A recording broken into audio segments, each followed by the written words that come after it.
What's going on, Big Blue Nation? Your boy Big Blue Steph back at you with another video. This one um, on the night before I guess the Giants officially released what's going on with Andrew Thomas. Yeah, I was out on a little food run, watching a live stream by Bad Dog, and yeah, I started hearing about this Andrew Thomas thing. And when it actually clicked, I was like, "Yo, for real." I mean, nothing's for certain at this point, but it's looking like Andrew Thomas may be out the rest of the season, if not just most of the rest of the season. And depending on our season go, even if he was cleared to play again, like what would be the purpose of him playing? I know he came back last year with the hammy thing, but yeah, this ain't cool. This ain't cool. But yet again, we the Giants, and giant things happen as Giants, man, and it's crazy. I don't know, man. This is just crazy. Of all the things that we needed, of probably the one player right now that we could be like, we don't want to lose to injury or whatever, and it's him. And yeah, it's Andrew Thomas. Again, nothing's official. You know, just heard a bunch of reports. I think Bleacher Report was pushing stuff out, and whoever, ESPN put something out. I ain't got who the true source is, where it came out. I do know Daval said they wouldn't announce anything until Wednesday after they, had all the surgeons there, all the opinions come through.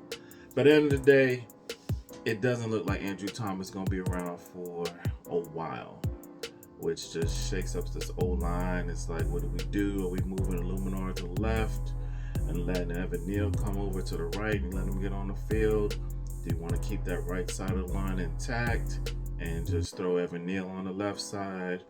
Or, God forbid, Josh Ezeudu? I mean, you would hope that, year to year, people and players improve, but you don't know that.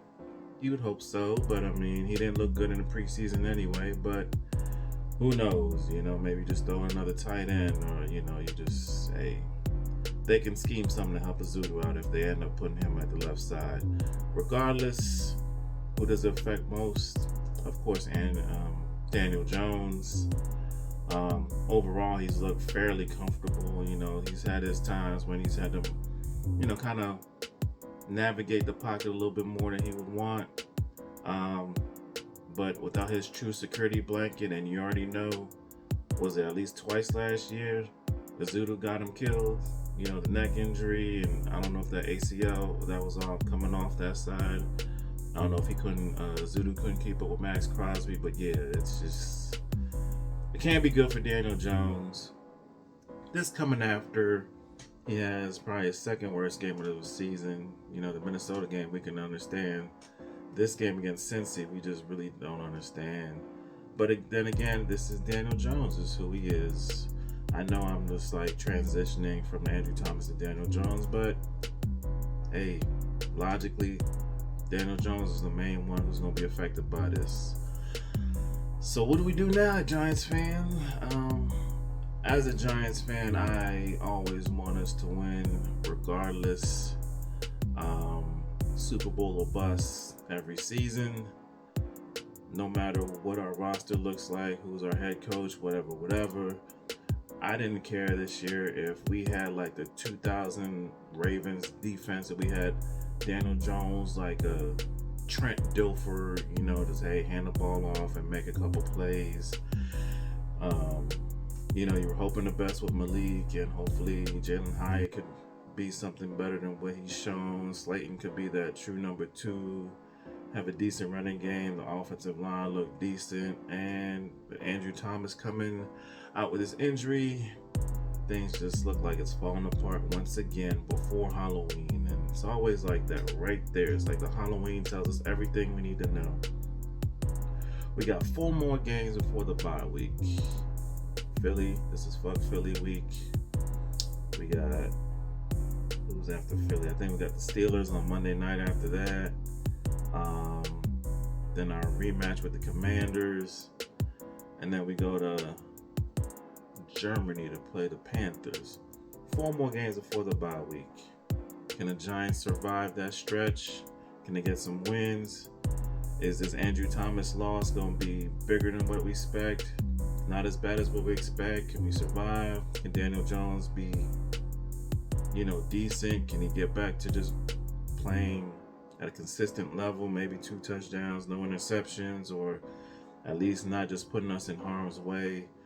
And crazy as it is, I mean, we've had multiple times this season where either Malik or whoever kind of saved the day after what could have been a tragic Daniel Jones game, the Cleveland game, when Daniel Jones pretty much threw up that air ball, and Malik saved him.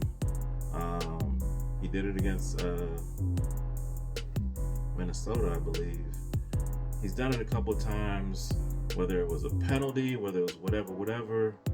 So at this point, we all know it's year 6 of Daniel Jones. This is what Daniel Jones is, and we're not going to get much more out of it. We would at least hope for consistency in play, but we get consistent inconsistency with Daniel Jones' play, which is why everyone goes crazy. The fan base, the media, blah, blah, blah. You can have Daniel Jones over 280 yards, 2 touchdowns, no interceptions, or you can have him throw for 170 in non-garbage time and 2 picks or a fumble, whatever. We just don't know what we're going to get from him. We do kind of know that we're not going to get too much from him at home, which kind of sucks. I don't know. This Jones blows, man. It just blows. But yeah, Giants fan, this Andrew Thomas news comes at a horrible time. Not that it would ever be in a good time, but just as we're trying to figure out what we're going to do with the rest of the season. Daniel Jones coming off a bad game. We take an L where we probably could have won this game on prime time with that narrative and blah, blah, blah. So now it's like, okay, what are we going to do? If you listen to Daboll, you could tell. I mean, I give it to him because he's a straight up guy. He tries to treat everyone with respect. He's not going to down his players. But in some of his responses, especially post game, you could tell the dude is getting frustrated with the Daniel Jones thing. Daboll got like a whole playbook worth of plays he's loved to just institute, and literally he can't probably do half of it because Daniel Jones can't complete nothing over 7 yards. He's misreading, he's forcing the ball into Slayton. If he just takes another half a second, Slayton's running a route right behind. Wan'Dale's running a route right behind him that was wide open on that 4th and 3, whatever it was, and I don't know who that was out in the flat. It's just frustrating. Year 6 as a quarterback, not a rookie. Year 6. I ain't here trying to crap on Daniel Jones. It just becomes more evident that this dude is just not what we need as a long-term solution. As for today, for this season, he's our quarterback, at least until that bye week. If he doesn't kill himself, he's out there running like freaking Derrick Henry, trying to run people over, which we love in one way, but we already know he's got that injury clause that kicks in if he can't even pass a freaking physical to start the next season, which would strap the Giants with some money. He's leaving it all on the field, which is what he does, but his best just ain't good enough, So I think out of this whole situation, it's more about what happens for the rest of the season. Do you give Locke a chance? You signed this dude to a $5 million contract. Are you going to let him take over the reins at some point this season and see if he's able to push the ball? He's going to push the ball. The dude got a rocket arm. Why not let him, see what he can do? I understand Daniel Jones been in the system for 2.5, 3 years now. Knows it a lot better. He can check the plays out, whatever, which I give him credit for. But at the end of the day, it's post-snap, reading the defense, not locking on to Slayton all the time, or just misreading, not realizing you're going to have this man wide open if you just wait another quarter second more, with a decent pocket at that. Can't hit the deep shots, man. Can't hit Slayton on the sideline. Can't hit Hyatt. Can't hit Wan'Dale on a crosser. Thrown in the dirt. it's just frustrating, y'all. It really is. Giants Nation. It's just so frustrating. But yeah, going back to the greater point I was getting ready to make, what does that mean? Can Daboll withstand this season? I mean, you could tell he's got great plans for the offense. You see it from time to time, and you know Daniel Jones is holding back from his potential. Does John Mara have enough patience to keep him? And Shane's draft class this year is looking real nice. We know we have a number one receiver. Looks like we have a running back one. If Singletary doesn't pan out anymore, it looks like Tracy's gonna be good. Drew Phillips looks like he's a gamer. Newbin looks like he's a gamer. Waiting for him to really explode with them interceptions like that he was known for. Musa, I don't know if he's on the injury list. I haven't really seen much from him, but it is what it is. But we just got so much we're trying to figure out as a Giants Nation, and then this Andrew Thomas injury messes everything up. We already kind of knew where Daniel Jones was, but it's nice, if this line can keep up and be competitive and not let it be last year's O-line. I mean, if Locke gets in, I'm not really saying much about Tommy D because I don't really believe he's an answer long term. But hell, if we can get Locke in the game and he can prove he can at least run the offense decently and actually, stretch the field a lot more. I mean, Leak would love it. We haven't even seen the deep plays from Leak. We haven't seen the lead passes that allow Leak to, go 10 yards to 80 for a touchdown. We ain't seen that. Slayton, he can get deep. Hyatt, that's the only thing he does do. So, I mean, that's something just not unlocked out of our offense. So, it's just so frustrating that these injuries pop up, these situations pop up, and what are we doing for next season? It's just the Giants being the Giants, man. Anyway, y'all, thank y'all for checking this out.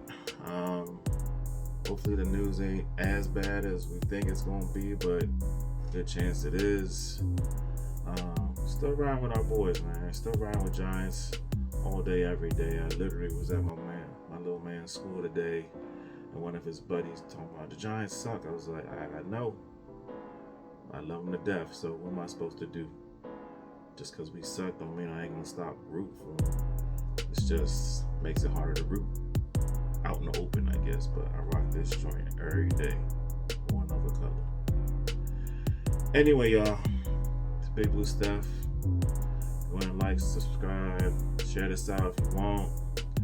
And I'll catch y'all later on, maybe after we find out the true Andrew Thomas fate. Big Blue Nation, I'm out.